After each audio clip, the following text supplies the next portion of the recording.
First, I want Floridians to know that your state government is fully committed to doing everything we can to keep your family safe. I just received a briefing from emergency management officials here in Tampa. Right now, the National Hurricane Center is reporting that Hurricane Irma remains a dangerous and life-threatening Category 4 storm with winds of 150 miles per hour. A storm surge warning is in effect for Sebastian Inlet southward around the peninsula to Venice and the Florida Keys. A storm surge watch is in effect for north of Sebastian Inlet to Ponce Inlet.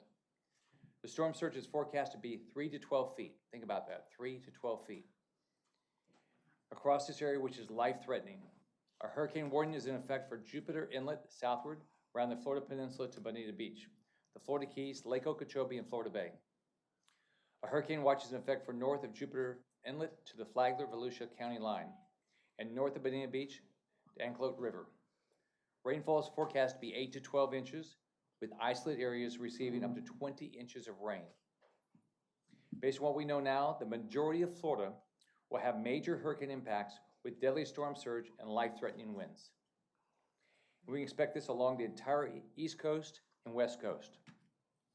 The Florida Keys should be prepared to start feeling the effects of this storm tomorrow morning. If you're in the Panhandle, you will also experience severe weather. Please be prepared for this. Evacuations.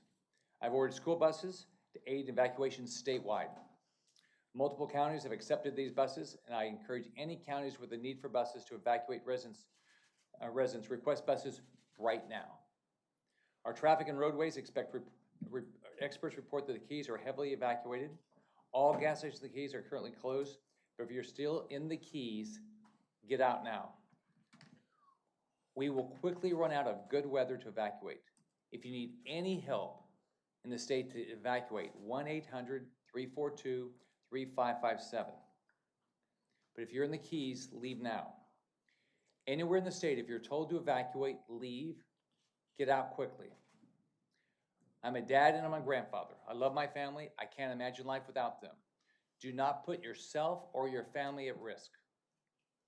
If you've been ordered to evacuate and are still home, please go to a shelter. I encourage everyone to check on your neighbors. If you know someone in your neighborhood who is not evacuating and should, please contact them. Take care of each other. Please check on your neighbors with special needs or the elderly. If you can take people in, please do it. Today is the day to do the right thing for your family and get to safety. Today is the day the right thing for your family and every family in the state to make sure you have a plan and get to safety. This storm is wider than an entire state and is expected to cause major and life-threatening impacts from coast to coast. Remember, Hurricane Andrew is one of the worst storms in the history of the state. Irma is more devastating on its current path. Irma has already caused multiple fatalities in the Caribbean. This storm is powerful and deadly. We are being very aggressive in our preparation for this storm, and every Floridian should take this seriously and be aggressive to protect their family. Possessions can be replaced, your family cannot. I know it's hard to evacuate, and it's very uncomfortable. I think about my mom and how hard it would have been for her to be completely broke with kids and have to evacuate. But you have to do it. You can't afford not to do it. Think about your family. You have to keep your family safe. To private business owners, please be compassionate with your employees as they prepare for this storm and evacuate. I was a business owner when Hurricane Andrew devastated the state 25 years ago. The single most important thing right now is the safety of your employees and their families. For the remainder of the state waiting on evacuation orders, listen to your local officials. They will tell you if and when your area needs to be evacuated. Listen to them. Follow the news. We can expect additional evacuations as this storm continues to come up through the state. I cannot stress this enough. Do not ignore any evacuation orders. All Floridians should be prepared to evacuate. Lake Okeechobee. Based on recent forecasts, the U.S. Army Corps has been reviewing how the federally operated dike will be impacted. I spoke to Colonel Jason Kirk with the U.S. Army Corps of Engineers last night, and I met with the Corps today. They believe there will be additional impacts from excessive wind pushing some water over the dike.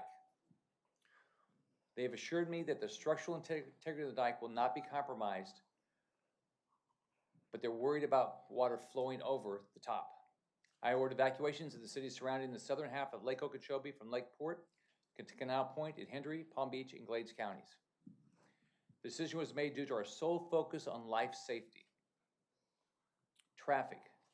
I know many of you are stuck in traffic, and I know you have to be frustrated. All I ask is to be patient. Evacuations are not convenient, but the goal is for them to be safe.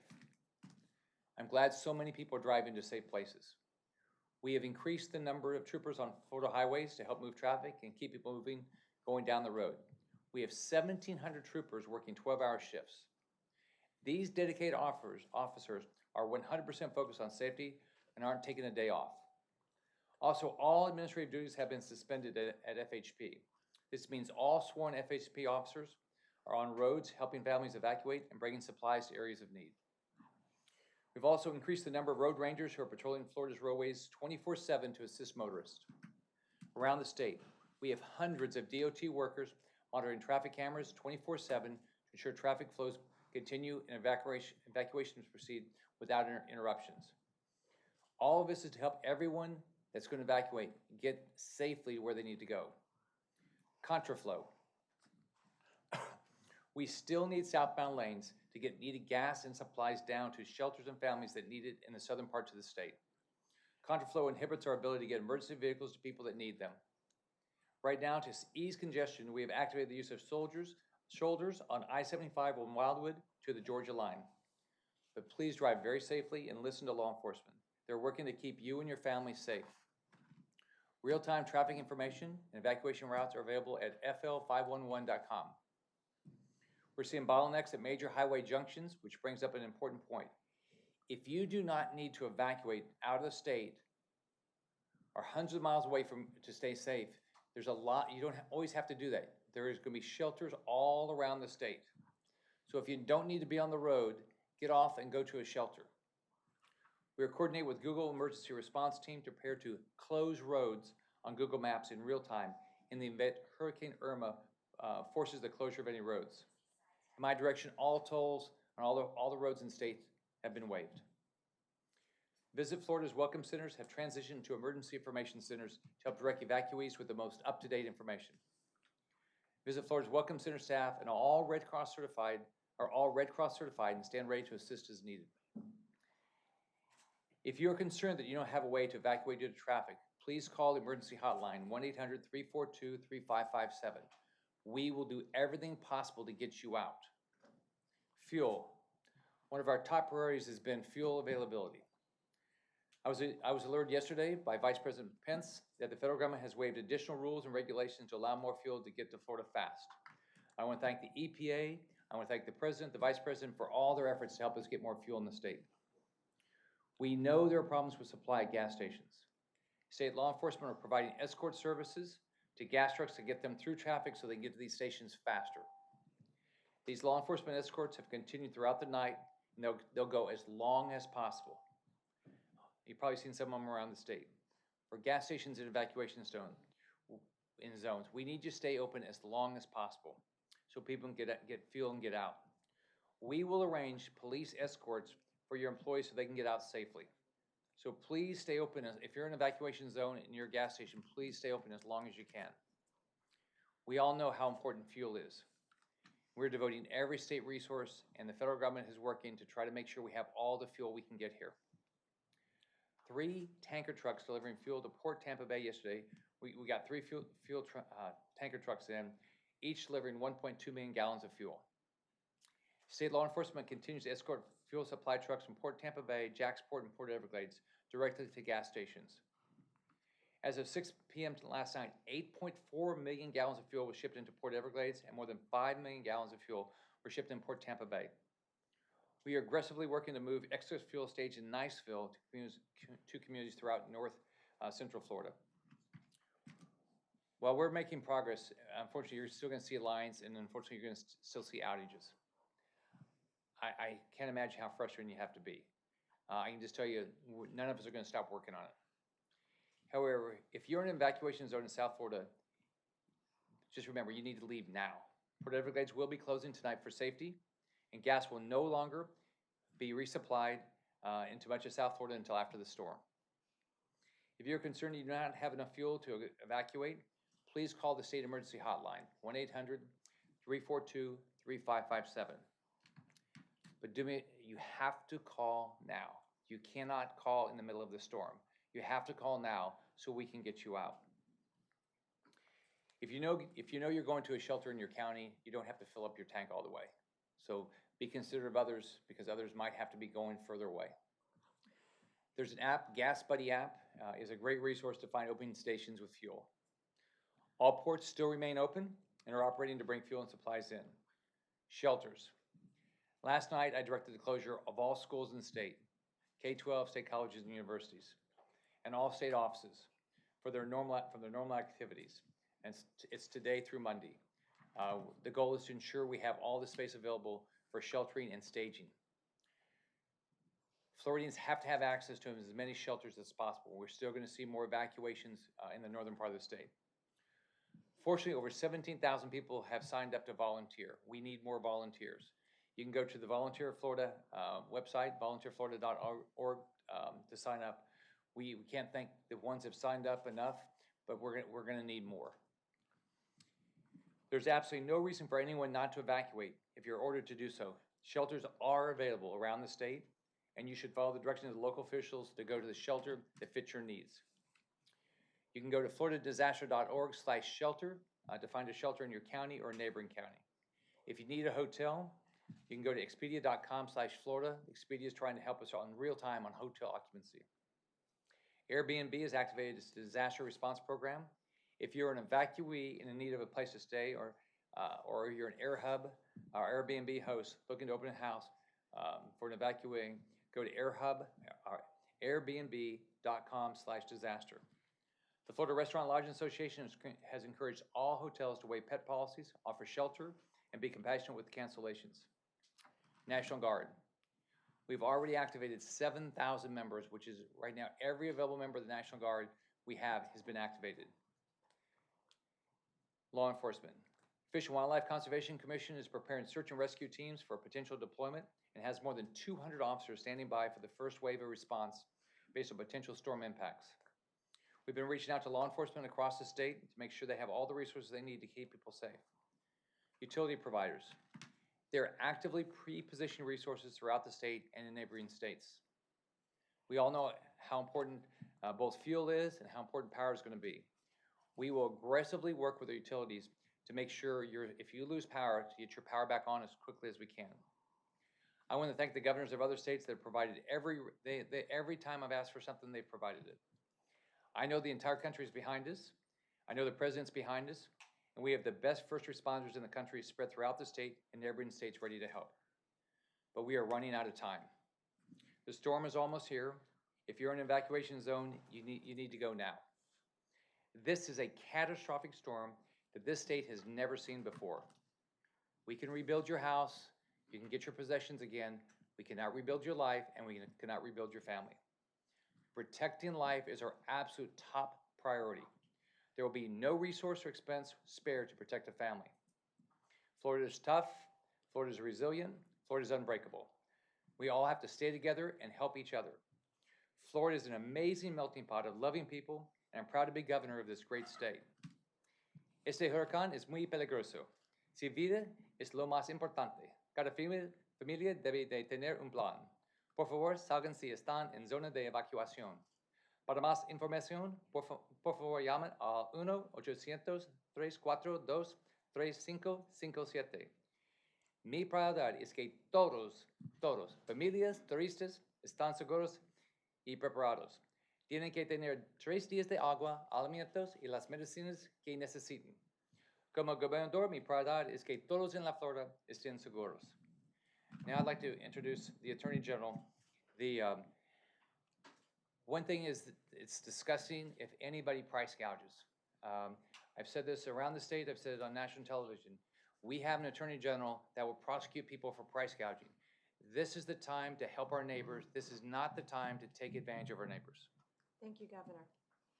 Thank you, Governor. Thank you for everything you're doing in your leadership. Thank you to EOC. Thank you to FEMA and all our law enforcement officers. And I agree the White House has been amazingly responsive, and I'd like to thank them as well. We've received over 6,500 complaints of price gouging.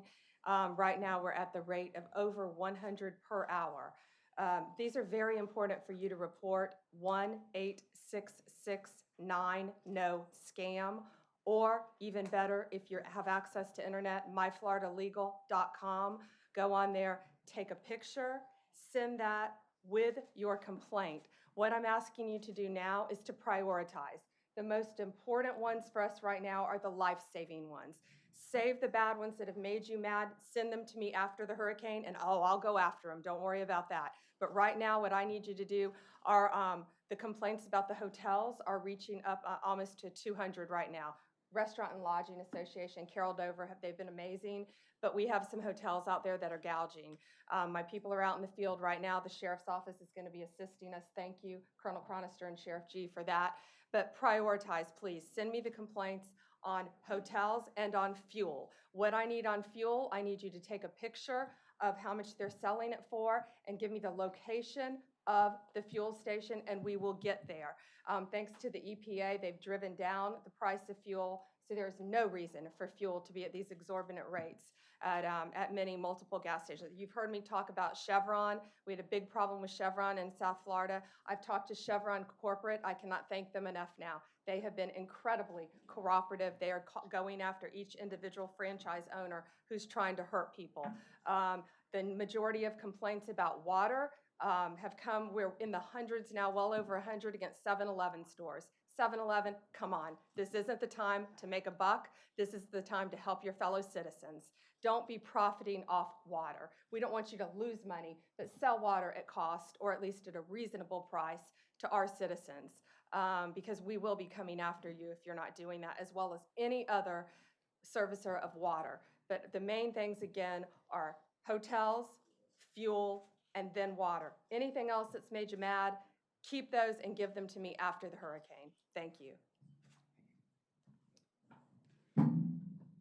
Thank you, Attorney General. Now we're going to hear from Mayor Bob Buckhorn. My experience, we got elected about the same time, and I can tell you he's somebody that's focused on making sure everybody in this community is safe. Governor, thank you. And I think what you see up here is a team that trains for this, hopefully never having to execute it, but it is a team that we prepare every day, every year for these types of circumstances. The state has been an amazing partner for us. The governor has been an amazing partner. I think when you look behind me and see every organization that is represented here, you know these are folks from Hillsborough County Sheriff's Office to Mike Merrill, the County Administrator, Hillsborough County Fire Department, TPD, TFR, that is ready to execute. I mean, we've moved into execution mode. This is game day for us. And we play on Sundays the way we train during the week, and we have trained hard during the week. This is a storm, as you heard the governor say, that has potentially catastrophic impact. The track has moved a little bit to the west. Therefore, we will be impacted on the west coast more than we had anticipated. So we need to take the appropriate precautions. It seems to be largely a wind and a rain-driven storm, but surge is going to and remains an issue. Effective 2 o'clock today, I have put in place an evacuation for flood zone level A. Those are some of the low-lying areas in Tampa that we know historically hold water. We're hopeful that the surge, because we're on the backside of that storm, will not be that significant, but we've got to prepare, particularly for those senior citizens and folks that have infirmities that would cause them to be in harm's way. One of the things that the governor said, and you heard from the Attorney General, and all of us up here would echo, look out for your neighbor. I mean, we know who those vulnerable citizens are. We know who those seniors are. We know who those people who may have had some health issues. Look out for your neighbor. Take care of them. Be a great Floridian. We're going to get through this. We're going to come out at the back end of this. There will be challenges. Our friends on the East Coast are in our prayers because I think it's going to be a long couple days for them. But as Floridians, we need to rise to the occasion. You can count on this group to execute. We know what we're doing. We're trained for this. We're prepared now. It's game day. We're going to get this done. But we got to look out for each other and use common sense. My family is leaving Davis Islands. We're going to go to higher ground. You do not have to go to Georgia to be safe. You can go to another flood zone that is safer for you. Find a friend. Find somebody that you can spend time with that you've missed. and we're going to get through this all right. But look out for your neighbor. Be a good Floridian, be a good neighbor, be a good human being, and we're going to be okay at the end of this. But let's get this right. We don't have a second chance to do this right. We'll be glad to answer any questions anybody has. Governor, when is the latest, now means now, but when's the latest someone who plans to take to the interstate should do it to avoid what we saw with Rita, kind of gridlock we saw with Hurricane Floyd back in 1999? The bottom line is you ought to get on, look at FL. First off, if you're in an evacuation zone, leave. It's as simple as that. If you're not, all right, and you want to get to, and by the way, if you're in an evacuation zone, you can look at a shelter, look at a friend's house. And you can go to inlet a little ways to get away from it. But I would check that first before you drive a long distance. Now, if you need to drive a long distance, go to fl511.com. You can see exactly what the roads are going to be like. We do have bottlenecks, and we've got fuel issues, and we're doing everything we can to continue to get the fuel down here. We're trying to prioritize right now to make sure we get the fuel on the evacuation routes around the state, because we have so many people coming up from the south to the north. But if you can evacuate and stay in your county, that's what you should be doing. Is there a risk you could have sitting ducks for 20 plus hours like we saw in Texas with Rita, like we saw in Floyd? My goal is we're tracking all of it. We've got 1,700 troopers working. I know I've been talking to sheriffs around the state all day. They're providing resources to get the traffic moving. We're doing everything we can. But here's don't wait. If you're going to leave, leave, and get on the road and get out of here. Whatever you're going to do, why wait until just when the wind starts? If you know what's going to happen, do it now. Where the mistake is when people wait. Like if you know you're going to evacuate, do it today. I've canceled all the schools around the state. Businesses are closing down. Take care of your family. Governor, you said that other governors have given you whatever you've asked for. What have you asked for from other states? So generally, so far what it's been is I need the governors in other states to also waive their rules with regard to allowing truckers to work longer hours, to eliminate the weight restrictions. We've done, and so everybody I've asked, which allows to get more water down here, more fuel down here, more food down here. Everybody's done that. On top of that, we work together with our National Guard, and so we're pre-positioning assets, some from other National Guards, and some of it just outside the state. On top of that, they're helping us with utilities, because this is a little bit harder than a storm that just comes in from the east or comes from the west, because then you can know where you can pre-position. Now this one's coming straight up the middle of our state, so it's a little harder to pre-position. But everything I've asked for, that's generally what we've asked for so far. But they're reaching out proactively to me. So Did I hear you say school buses are going to be used to evacuate? we have offered school buses. We've offered. So let's start with the Keys. So we have one road out of the Keys. All right. So what we did is we offered school buses to say, if you can't get out of the Keys for any other reason, we will provide school buses to come get you. I did this back. I went through Andrew, and I was running a hospital company at the time, and I lost a hospital, and I evacuated hospitals. And so once something was available to me was school buses to use. And so we've offered school buses to everybody that's doing evacuations around the state. Some people need it, some people don't. I'm sure we're gonna use a lot of it down by Okeechobee in those communities to get people out. So, but every county is working hard. As far as I can tell, we do 2 calls a day at 11:15 and 5:15 with the National Hurricane Center, and everybody's working, but we just got to keep. There's a lot of things we have to get done. Do you foresee a point where you'll turn the interstates, the southbound lanes northbound? And is there a plan in place if there are people stuck on the highways during the storm? Absolutely, there is a plan, but the goal is to get people where they want to go before the storm starts. So if you're thinking about getting on the highways to evacuate, I mean, we know when the wind's coming, so get going. And then we will do everything. We've got road rangers, we've got highway safety, we've got local sheriff's department, local police. Everybody's working to get you where you're going to go. We're also trying to make sure we have the fuel there, and so we'll do everything we can to make sure no one's stuck. But don't wait until 2 hours before the storm hits. Governor, for people who are unsure of whether or not they should evacuate, maybe they're in like a B or a C type zone saving spots in our like local school shelters or community shelters for those people who are in mandatory zones? Like for people that are just unsure, should they shelter in place to keep those spots open? The plan is to clearly prioritize, but to make sure we have enough shelters for whoever wants to get out, right? That's why I closed all the schools statewide, so there'd be more shelter opportunities. That's why I've been asking from volunteers. We're working with the Red Cross to make sure people are certified, so we can open up as many shelters as we need. And, you know, the real, so we're, everywhere you see people are doing things and we're making progress. I mean, if you feel comfortable you can stay where you are and it's not a risk, then surely you ought to stay there, because you'd rather be there anyway. Last question. With the change of the direction of the hurricane, there's a lot of anxiety from people, especially on this side now. And people who are thinking about evacuating, who may not have thought about it in the past and are not being told to evacuate now, what do you tell them? Do they stay? Do they go? Okay, so the way it works is by county, they're following what the National Hurricane Center is saying, and they're making decisions about where evacuations need to be made, right?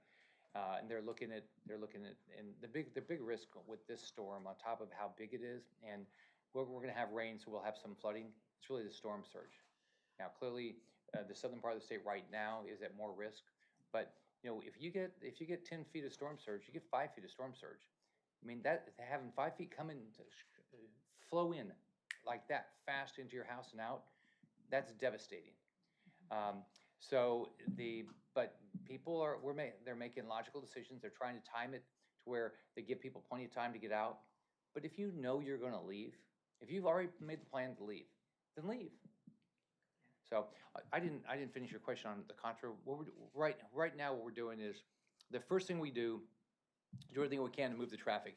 That's what the troopers are doing. The second thing is we allow people to drive on the shoulder. So we're doing that from Wildwood right now to the Georgia line, because that increases the number of lanes. The last thing you want to do is the contra lanes, because you can't get emergency people down, you know, and we're still trying to get fuel into the state. So hopefully the goal would be that with the shoulder lanes that we can get everybody out that way. So. All right, thanks, everybody.